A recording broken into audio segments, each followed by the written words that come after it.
Hello बच्चों, कैसे हैं आप सभी लोग। बेटा आज हम स्टार्ट कर रहे हैं अपनी 10th क्लास की साइंस का थर्ड चैप्टर का नाम है मेटल्स एंड नॉन मेटल्स। इससे पहले हम 2 चैप्टर्स कवर कर चुके हैं और उन दोनों ही चैप्टर्स की जो वीडियोस थी उनकी प्लेलिस्ट मैंने बना रखी है, उनका लिंक मैं डिस्क्रिप्शन के अंदर दे रहा हूँ। अगर आपने वो चैप्टर नहीं देखे हैं तो वो आप जाके चेक कर सकते हैं। तो चलिए स्टार्ट करते हैं। सबसे पहले आज का हमारा चैप्टर रहने वाला है मेटल्स एंड नॉन मेटल्स। सबसे पहली चीज जो आपको पता होनी चाहिए वो ये कि हमारे नेचर के अंदर मैंने आपको बताया था कि मैटर पाया जाता है और मैटर के अंदर प्योर और इम्प्योर 2 तरह के मटेरियल्स पाए जाते हैं।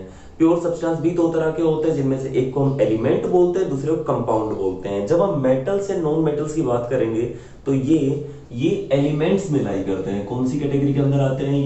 ये एलिमेंट्स की कैटेगरी के अंदर आते हैं। मैं लिख देता हूं, एलिमेंट्स जो होते हैं एक्चुअल में वो कितने तरह के होते हैं? वो मेटल्स, नॉन मेटल्स और एक और तरह है जिसको बोला जाता है मेटलॉइड्स। तो 3 तरह के एलिमेंट्स हमारे आसपास पाए जाते हैं। कितने तरह के एलिमेंट्स होते हैं? 3 तरह के एलिमेंट्स होते हैं। पहला जो मैं बता रहा हूं वो हो गए मेटल्स, दूसरे जो आपको नाम से पता चल रहा है नॉन मेटल्स, और तीसरा जो रहता है वो क्या रहता है? वो रहता है मेटलॉइड्स। वो तीसरा रहेगा मेटलॉइड। ठीक है, अब इन तीनों में डिफरेंस क्या है? सबसे पहले तो जो बेसिक डिफरेंस आपको पता होना चाहिए वो ये कि मेटल जो रहेंगी उनकी प्रॉपर्टी बिल्कुल अलग रहेगी नॉन मेटल से। मेटल्स और नॉन मेटल्स की प्रॉपर्टीज बिल्कुल क्या रहती है? ऑपोजिट रहती है, डिफरेंट रहती है। और मेटलॉइड जो रहते हैं, जिसके बारे में इस चैप्टर के नाम में नहीं दिया हुआ है, तो आपको पता होना चाहिए जो मेटलॉइड होते हैं उनके पास मेटल्स की भी कुछ प्रॉपर्टीज होती है और नॉन मेटल्स की भी कुछ प्रॉपर्टीज होती है। इसका मतलब मेटलॉइड्स के पास मेटल्स और नॉन मेटल दोनों ही तरह का नेचर होता है। क्लियर है? इनके एग्जांपल मैं साथ साथ दे दूंगा आपको। जब हम 5th चैप्टर पढ़ेंगे पीरियोडिक टेबल वाला, उसके अंदर आपको बताया जाएगा कि पीरियोडिक टेबल के अंदर मेटल्स कहाँ पाई जाती है, नॉन मेटल कहाँ पाई जाती है, मेटलॉइड्स कहाँ पाए जाते हैं, कितनी मेटल होती है, कितनी नॉन मेटल होती है, कितने मेटलॉइड होते हैं। खैर, अभी जो हमारा चैप्टर उसका नाम है मेटल्स एंड नॉन मेटल्स। तो इस चैप्टर के अंदर हमें केवल और केवल मेटल्स और नॉन मेटल्स के बारे में पढ़ना है, मेटलॉइड्स के बारे में नहीं पढ़ना है। क्लियर है? पहली चीज तो ये। दूसरी चीज, और क्या क्या पढ़ना है इस चैप्टर के अंदर? पहला तो मैंने इंट्रोडक्शन दे दिया चैप्टर का। और क्या क्या पढ़ना है आपको? सबसे पहले पढ़ना होगा फिजिकल प्रॉपर्टीज। सबसे पहले क्या पढ़नी होगी?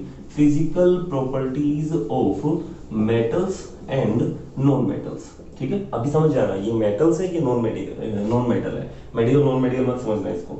इसके बाद दूसरी जो प्रॉपर्टी हम पढ़ने वाले होंगे वो रहेगी केमिकल प्रॉपर्टीज। दूसरा हम क्या पढ़ने वाले हैं फिर इस चैप्टर के अंदर? Chemical properties of metals and non metals. Metals और नॉन मेटल्स की फिर केमिकल प्रॉपर्टीज पढ़ेंगे। फिजिकल प्रॉपर्टीज का मतलब है ऐसी प्रॉपर्टीज जिनको पढ़ते टाइम, जिनको स्टडी करते टाइम को रिएक्शन कराने की जरूरत ना पड़े। अगर रिएक्शन करा के फिर कोई प्रॉपर्टी चेक कर रहे हो, इसका मतलब आप क्या चेक कर रहे हो? इसका मतलब आप केमिकल प्रॉपर्टी पढ़ रहे हो। और हमें क्या पढ़नी है? फिजिकल प्रॉपर्टी, केमिकल प्रॉपर्टी दोनों। तो दोनों के अंदर डिफरेंस आपको पता होना चाहिए। फिजिकल प्रॉपर्टीज जैसे कि कलर आपको चेक करना है, चमक, शाइनिंग चेक करनी है, हार्डनेस चेक करनी है, इनके लिए कोई रिएक्शन करा के देखने की जरूरत तो नहीं पड़ेगी। तो ये होगी आपकी कैसी? Physical properties. केमिकल प्रॉपर्टीज की मेटल जो रहती है वो वाटर के साथ किस तरह रिएक्ट करती है, ऑक्सीजन के साथ किस तरह रिएक्ट करती है, नॉन मेटल के साथ किस तरह रिएक्ट करती है, ऑक्सीजन के साथ कैसे रिएक्ट करती है, सॉरी एसिड और बेस के साथ कैसे रिएक्ट करती है। तो ये सारी जब रिएक्शन आप करा के देखोगे, इसका मतलब आप केमिकल प्रॉपर्टीज पढ़ने वाले हैं। इसके बाद जो एक रिएक्शन आती है मेटल्स की नॉन मेटल्स के साथ, उसको एक अलग अलग कैटेगरी के अंदर पढ़ा जाता है। मैं लिख देता हूं, मेटल्स की जो रिएक्शंस होती है, मेटल्स एंड नॉन मेटल्स, इनकी जब रिएक्ट होगी, जब इनकी रिएक्शन होगी तो यहां से बनता है आयनिक कंपाउंड। क्या बनता है यहाँ पे? Ionic compound. और यहां से क्वेश्चन खूब पूछा जाता है बोर्ड्स के अंदर, तो बहुत बार क्वेश्चन पूछा जाता है। इवन अब तो एनटीएससी एसटीएससी का सिलेबस उसके अंदर भी यहां से क्वेश्चन उठाने लग गए हैं। ठीक है, तो मेटल्स और नॉन मेटल की आपस में रिएक्शन होती है तो आयनिक कंपाउंड बनते हैं। और इस टॉपिक को यही इसी तरह पढ़ेंगे, formation of ionic compound from metals and non metal. जब मेटल नॉन मेटल की रिएक्शन होगी, आयनिक कंपाउंड कैसे बनते हैं, इलेक्ट्रॉन किस तरह ट्रांसफर होते हैं, स्ट्रक्चर बना के दिखाने, क्या उनकी प्रॉपर्टीज होती है, वो सारी चीजें हम पढ़ने वाले हैं। क्लियर? इसके बाद रिएक्शन वाला पार्ट खत्म हो गया। अब पार्ट आता है कि मेटल्स नेचर में किस तरह अकर करती है और उनको प्योर स्टेट में कैसे बाहर निकाला जाता है। तो मैं यहाँ पे लिख देता हूं अकरेंस। अकरेंस मतलब किस तरह वो नेचर के अंदर अकर करती है। Occurrence and extraction of metals. Occurrence and extraction of metals. Metals nature के अंदर किस तरह पाई जाती हैं, उनके कौन कौन से ओर्स होते हैं, मिनरल्स और ओर्स में क्या डिफरेंस है, वो सारी चीजें भी इस चैप्टर के अंदर देखेंगे। और लास्ट में जो एक चीज आएगी वो आएगी कि मेटल जो रहती है उनका कोरोजन किस तरह से होता है, कौन सी मेटल में क्या कोरोजन होता है, क्या फिजिकल प्रॉपर्टीज में चेंज आता है जब कोरोजन होता है, तो क्या उनका कोरोजन का फॉर्मूला होता है, कोरोजन ऑफ मेटल्स। क्लियर है? तो कुल मिला के ये सारी चीजें हमें इस चैप्टर के अंदर कवर करनी है, एक एक करके करेंगे। आज की वीडियो के अंदर हम केवल और केवल फिजिकल प्रॉपर्टीज के बारे में डिस्कस करने वाले हैं। चलिए स्टार्ट करते हैं। ओके, तो देखो अगर हम फिजिकल प्रॉपर्टीज से पढ़ना स्टार्ट करते हैं, मैंने इंट्रोडक्शन दे दिया। फिजिकल प्रॉपर्टीज क्या होती है? ऐसी प्रॉपर्टीज जिनको स्टडी करने के लिए किसी केमिकल सब्सटेंस की कोई रिएक्शन ना करानी पड़े, उसकी आइडेंटिटी के अंदर कोई चेंज ना करना पड़े, उस प्रॉपर्टी को बोला जाता है फिजिकल प्रॉपर्टी। इस तरह की प्रॉपर्टीज को हम डायरेक्टली मेजर कर सकते हैं। कुछ एग्जाम्पल से मैंने बताया है, तो कुछ प्रॉपर्टीज हम स्टडी करने वाले हैं। याद रखना, मैंने बोला है कि मेटल्स और नॉन मेटल्स की प्रॉपर्टी जस्ट ऑपोजिट होती है एक दूसरे से। तो अगर आपको मेटल्स की प्रॉपर्टी याद रह गई तो नॉन मेटल की भी याद रह जाएगी, और यही हम करने वाले हैं, मेटल्स और नॉन मेटल्स की प्रॉपर्टीज को साथ साथ पढ़ने वाले हैं। तो जब आप नोट्स बनाते हो तो आपको लोगों को यही करना है कि बीच में लाइन लगा के और इस तरह से आपको दो कॉलम बना लेने हैं। एक साइड में आपको लिखना है मेटल्स, एक साइड में आपको लिख लेना है मेटल्स, और दूसरी साइड में लिख लेना है नॉन मेटल्स, और एक एक करके फिजिकल प्रॉपर्टीज देखते जाएंगे। आपको फिजिकल प्रॉपर्टीज का मतलब पता चल गया, फिर आपको मेटल की प्रॉपर्टी पता है तो नॉन मेटल की अपने आप आ जाएगी। क्लियर?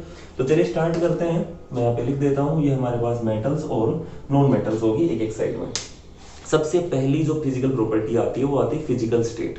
फिजिकल स्टेट का मतलब क्या है? फिजिकल स्टेट का मतलब है कि कोई चीज सॉलिड है, लिक्विड है या गैस है। सबसे पहली चीज हम क्या पढ़ने वाले हैं? Physical state. यहां लिख रहा हूं मैं, फिजिकल स्टेट, पहली फिजिकल प्रॉपर्टी। तो मैंने बता दिया फिजिकल स्टेट का मतलब क्या है। कोई चीज रूम टेम्परेचर पे सॉलिड रहती है, लिक्विड रहती है या गैस रहती है, इसी चीज को जो आप स्टडी करते हो इसका मतलब आप फिजिकल स्टेट के बारे में बात कर रहे हो। फॉर एग्जाम्पल, ये तो व्हाइट बोर्ड आपके सामने है, ये सॉलिड स्टेट के अंदर है। अगर मैं बात करता हूँ मेरी खुद की, तो मैं सॉलिड स्टेट के अंदर हूँ। ब्लड की बात करता हूँ, लिक्विड स्टेट के अंदर है, एयर गैसेस स्टेट के अंदर है। बस इसी तरह से देखना है। अब हमें क्या करना है, इन मेटल्स और नॉन मेटल्स के बारे में बात करते हैं। मेटल्स का एग्जांपल आपको पता होगा क्या क्या होती है मेटल्स। मेटल जैसे कि लोहा एक मेटल है, आयरन मेटल है, इसके बाद सिल्वर मेटल है, गोल्ड मेटल है, कॉपर मेटल है, एल्यूमिनियम मेटल है, जिंक, सोडियम, पोटेशियम, ये सारी मेटल्स है। कैल्शियम मेटल है, और सारी की सारी सॉलिड स्टेट में पाई जाती है। मेटल्स की स्टेट में पाई जाती है, सॉलिड स्टेट के अंदर पाई जाती है, केवल एक मेटल को छोड़ के। ये जो एक्सेप्शंस आएंगे कि सारे के सारे इस रूल को फॉलो करते हैं, ये फॉलो नहीं करता है, तो ये हो गया एक्सेप्शन। तो जो एक्सेप्शंस आएंगे वो आपको जरूर ध्यान रखने हैं। जो आप एनटीएससी के एग्जाम दे रहे हैं, ओलंपियाड के लिए बैठ रहे हैं, या एसटीएससी या किसी भी अदर कॉम्पिटिटिव एग्जाम के अंदर बैठते हैं, तो क्वेश्चन जो आता है वो इन एक्सेप्शन से ही आता है। जनरल ट्रेंड से क्वेश्चन नहीं पूछा जाता है। जनरल ट्रेंड पता होगा तभी एक्सेप्शन आपको पता होगा। मैंने बोला है फिजिकल स्टेट का, हमने बोला तो सारी की सारी मेटल जो रहती है सॉलिड स्टेट के अंदर पाई जाती है, एक्सेप्ट वन मेटल। कौन सी मेटल है जो सॉलिड स्टेट में नहीं पाई जाती? वो मेटल है मरकरी। कौन सी मेटल है? मरकरी। मरकरी किस स्टेट में पाई जाती है? आपने देखा होगा थर्मोमीटर के अंदर वो ब्लैक कलर का एक लेवल चढ़ता है। अगर वो सॉलिड होता तो एक जगह फिक्स रहता, एक्चुअली वो लिक्विड स्टेट के अंदर रहती है। तो मैं यहाँ पे लिख देता हूँ, सारे के सारे जो हमारी मेटल्स रहती है किस स्टेट में पाई जाती है? लिख लो आप लोग भी, किस स्टेट में पाई जाती है भाई? सॉलिड स्टेट के अंदर पाई जाती है। यहाँ पे लिख देता हूँ, ये पाई जाती है सॉलिड्स, सॉलिड स्टेट के अंदर पाई जाती है। एक्सेप्शन जो रहेगा मैं उसको स्टार बना के लिख देता हूँ कि सॉलिड में मैं लिख देता हूँ मरकरी जो रहती है, मरकरी वो लिक्विड स्टेट में पाई जाती है।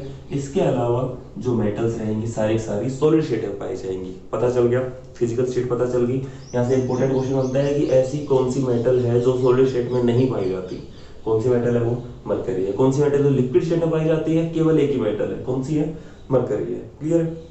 इसके बाद मैं बात करता हूँ कि नॉन मेटल्स के बारे में। अगर मेटल्स पाई जा रही सॉलिड स्टेट में, नॉन मेटल जो पाई जाती है वो सारी सॉलिड स्टेट में नहीं पाई जाती है। एक्चुअल में वो सॉलिड, लिक्विड, गैस तीनों ही स्टेट्स के अंदर पाई जाती है। तो मैं एक बार लिख देता हूँ यहाँ पे, फिजिकल स्टेट जो रहती है वो क्या आती है इनकी?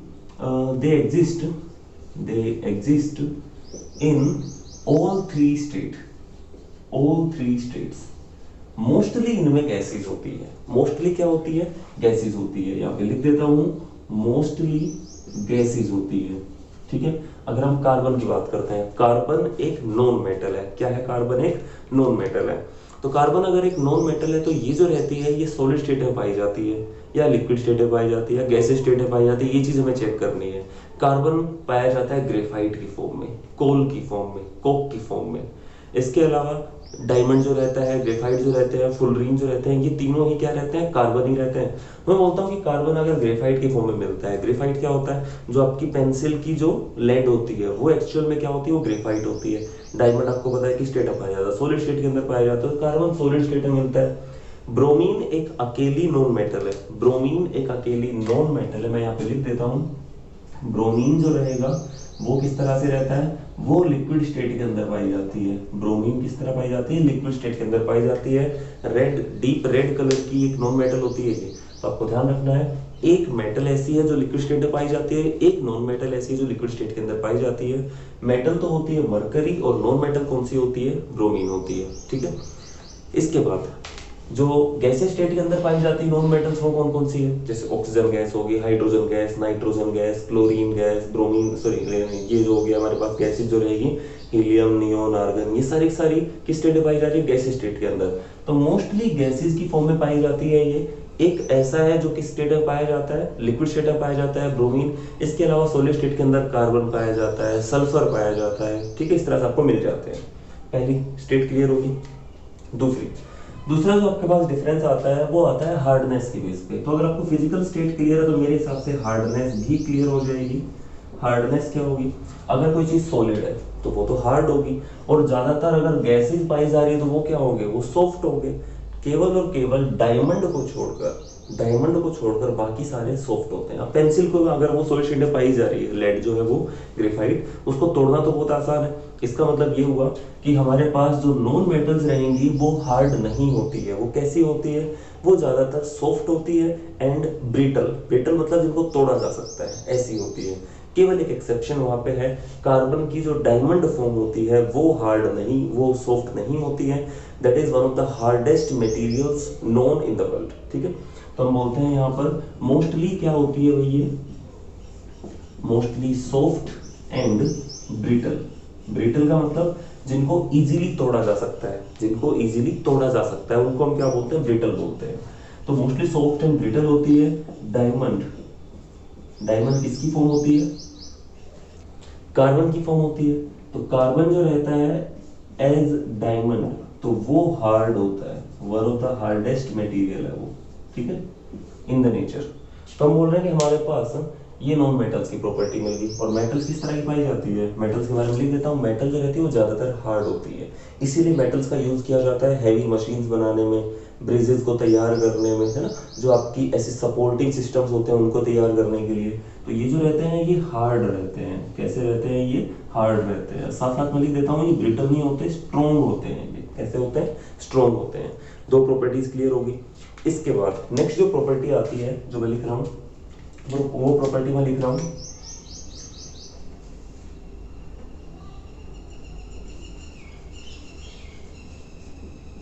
कंडक्टिविटी। कौन सी प्रॉपर्टी लिखी मैंने, कंडक्टिविटी। मेटल्स का यूज किया जाता है जो आपके घरों में वायर्स बनती है, उन वायर्स को बनाने के लिए, है कि नहीं। वायर जो होती है किसकी बनी होती है, वायर आपको कॉपर की मिलेगी या फिर एल्यूमिनियम की मिलेगी, लोहे की भी मिल सकती है।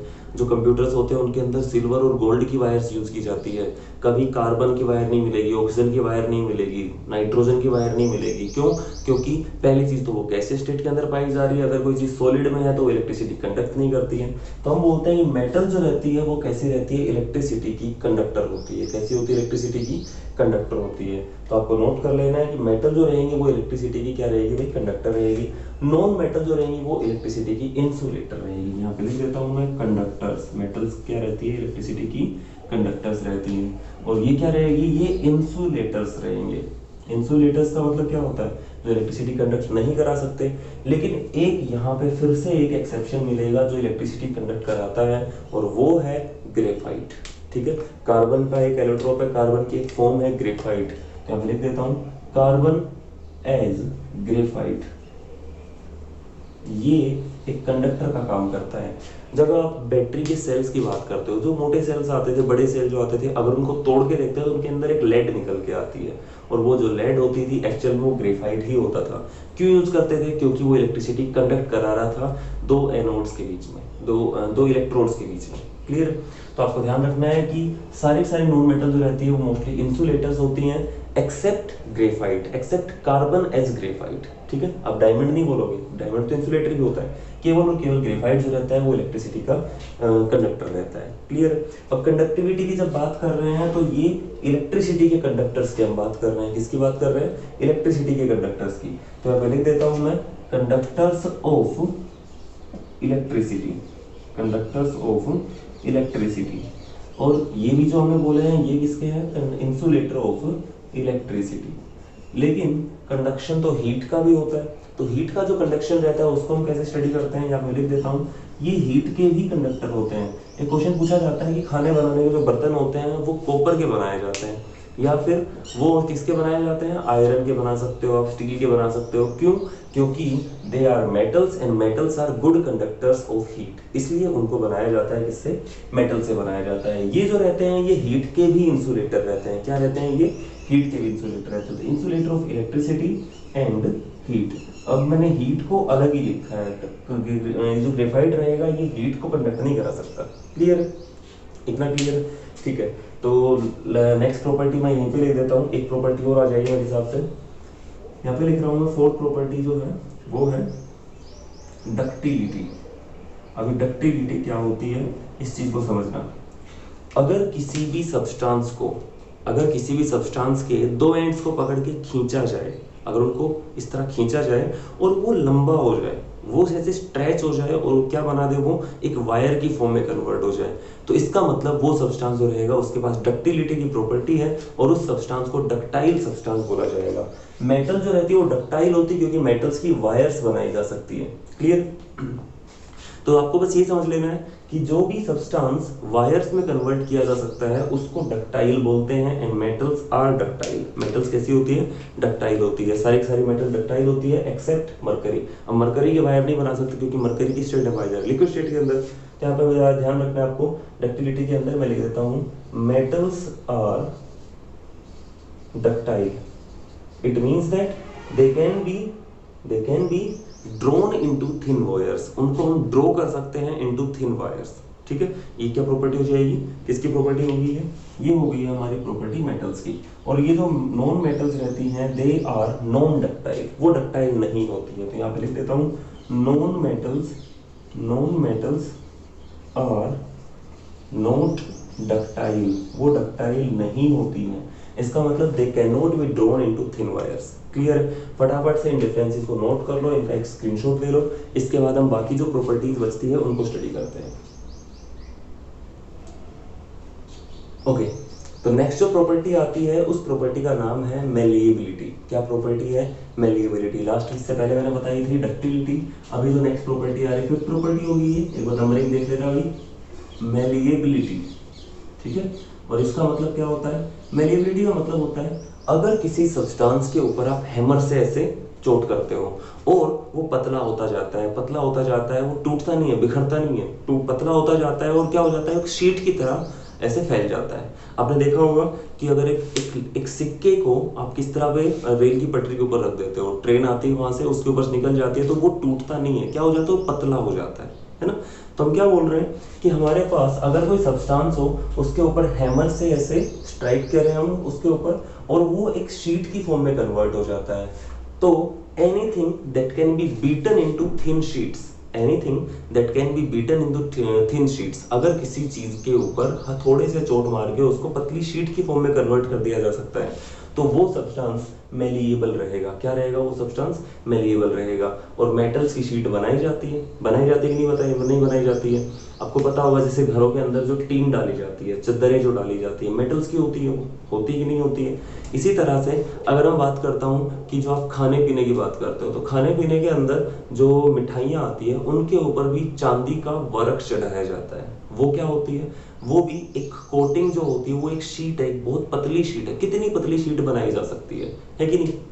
तो इसका मतलब ये हुआ कि मेटल्स आर मेलिएबल। यहाँ पे लिख देता हूं मैं, मेटल्स आर मेलिएबल। मेलिएबल मतलब इनको हम बीट करके थिन शीट्स के अंदर कन्वर्ट कर सकते हैं। ठीक है, याद रखना है सबसे मेलिएबल मेटल कौन सी रहेगी? सबसे मेलिएबल मेटल जो रहती है वो गोल्ड और सिल्वर रहेगी। मैंने डक्टाइल केस में नहीं बताया था, डक्टाइल केस में याद रख लो कि गोल्ड जो रहता है उसके 1 ग्राम गोल्ड से आप लगभग 2 किलोमीटर लंबी वायर खींच सकते हो बिना बीच में से तोड़े। ठीक है, 1 ग्राम गोल्ड से कितनी वायर खींची जा सकती है?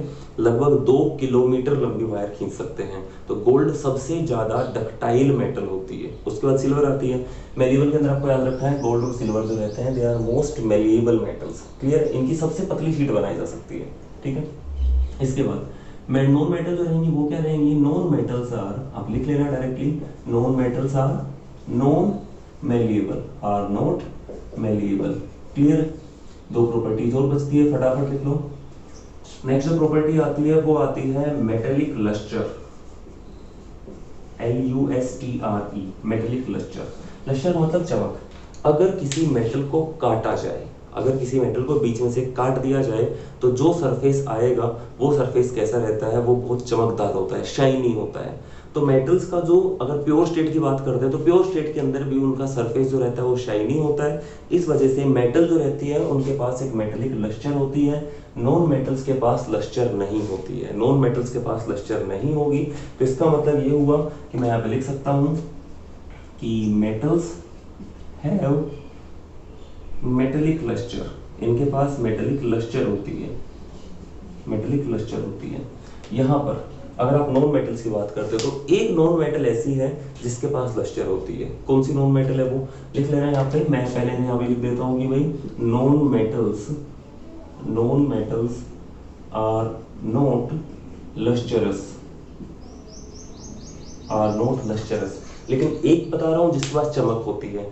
ग्रेफाइट के पास तो होती है। अगर आप पेंसिल की जो आपकी लेड है उसको आप ब्लेड से कट करते हो तो वो चमकदार एक सरफेस निकलेगा, एक शाइनी सरफेस निकलेगा। इसका मतलब क्या हुआ कि ग्रेफाइट के पास तो है ही है लस्टर। इसके अलावा एक नॉन मेटल है आयोडीन।